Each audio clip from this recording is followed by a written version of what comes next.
Right, today I'm going to paint this little scene of famous 1971 for the Pop Festival. This is Afton Down in the background. This is a view from Totland. Start with the sky, and I'm going to mix up some zinc white. This is the artisan water mixable oil, which is my favourite medium. It's a wonderful medium, and it's so good for quick oil sketches, but it allows you plenty of time to go back and change it if you don't like it. So just add a little bit of alizarin crimson, and just up in this corner start working and pushing it in.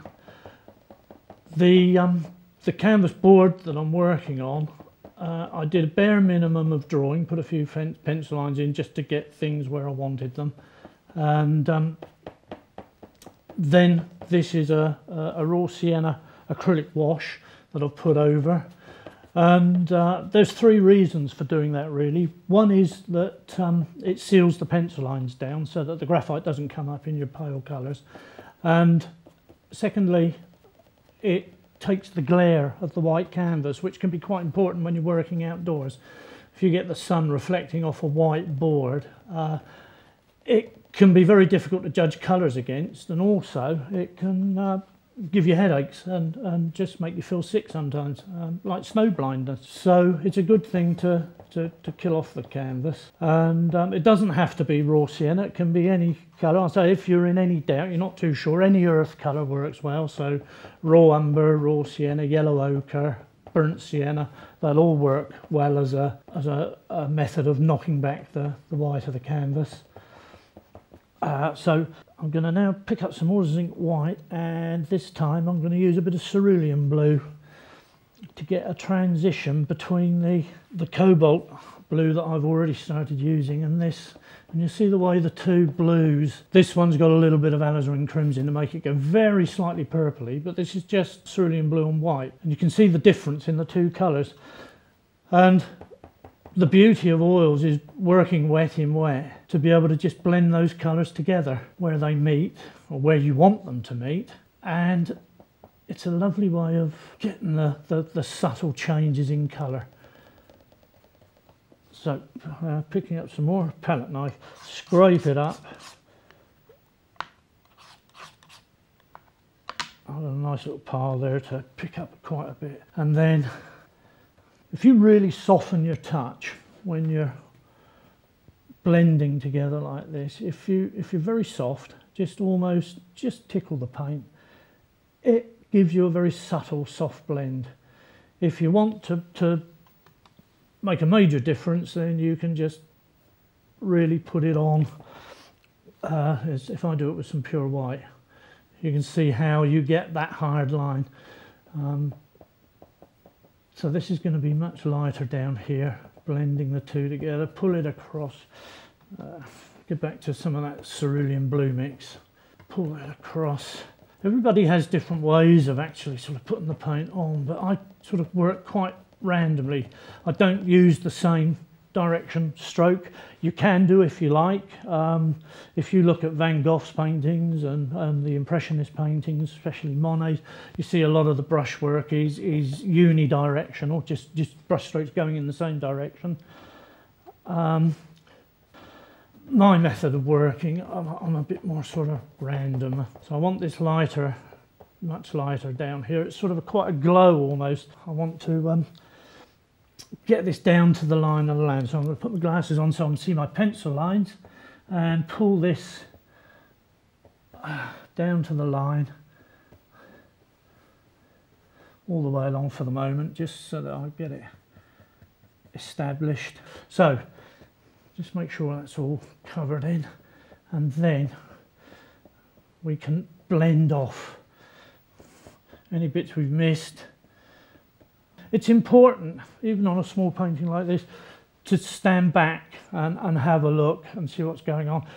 You can make a few decisions then and go back and do what you've thought about changing. Now pick up a little bit of white, pure white, and just brighten this sky up down here. And also I'm going to add just a touch of lemon yellow So some white, some lemon yellow. You have to be a little bit careful when you're working on a blue sky that you don't sort of create a nasty green. It's a little bit too yellow, so I'll go in with some yellow ochre and make it slightly more ochre-y. That's better. And it's just a glow at where the sky meets the land. And again, you can just blend that off. Just get that, wipe the brush, and just work that white in a little bit. Okay, that's nearly there. So let's get some clouds in. So I don't want it right in the corner there, so I'm going to bring it in. And with this filbert brush, number 12 this is, I've done it all with the same brush so far. You can use it flat like this for putting on areas, big areas of paint. I'm pushing it into the blue that's already there.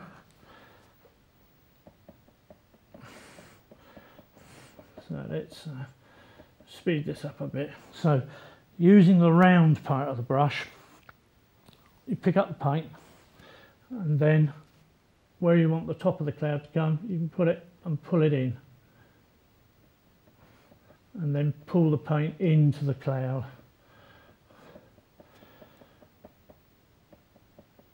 This paint is only just been applied, so it's quite sticky. Give it a couple of hours, the stickiness goes off a little bit, and then it's much easier to actually put a white, or well, any colour, but especially white, without picking up the colour underneath so much. So you can get a more definite line, a more definite edge.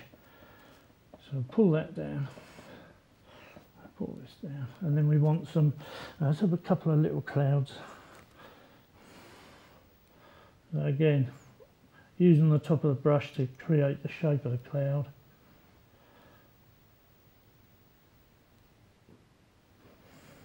A little bit more, and just sort of put a few in here, there. With a brighter white, just go back and put a little bit of highlighting in. And here we go. So a little bit of shadow. So it's a sort of a mauvey, mushroomy colour, mauvey grey really. So that sky mix colour I've got there, if I put some cobalt blue into it, some alizarin crimson, and some raw umber, I will get a sort of purpley grey. Again, scrape it up, and this will be a great shadow colour.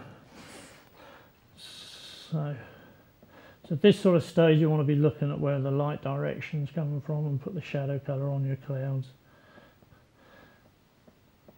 And as I say, the paint is very sticky at the moment, but it will dry. Doesn't actually dry, it just starts to stiffen. So it allows you to do some subtle blending, or putting on some areas of distinct shapes. And these little clouds we'll put a bit underneath.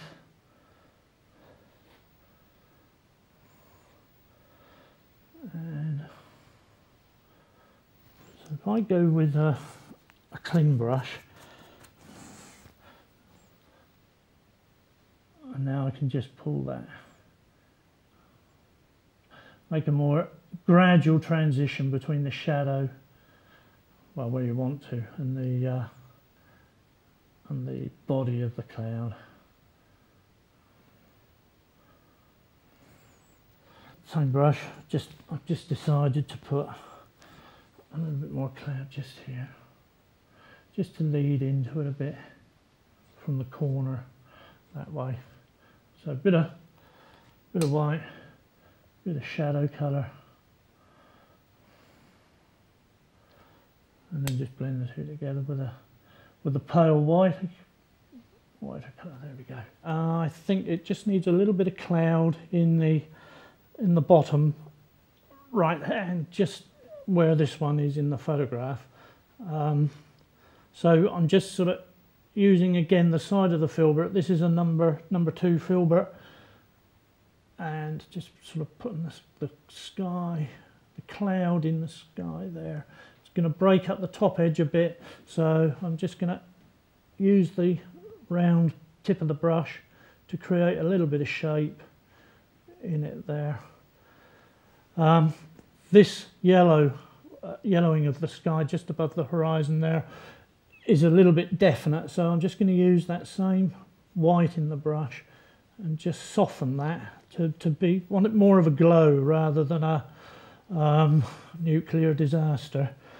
So we just blend the white into that, and then a little bit of shadow in the underside of the cloud just along here. So I'll just establish it by touching it on like that, and then just soften it and pull it in up into the cloud along a bit. And you'll notice that high altitude clouds, the clouds higher up in the sky, have sometimes shaped underneath is quite shaped. As you come down to the horizon, invariably clouds are flatter on the bottom, so we just flatten that off a bit. Perhaps put a few little touches just in here, like really distant clouds, and a few little bits across the way, down, more ribbon-like as we get closer to the horizon. Stand back, have a quick look. Yep, that's fine. Yeah, so at that point we'll leave it, and I'll continue and finish off the land in the next part of the programme.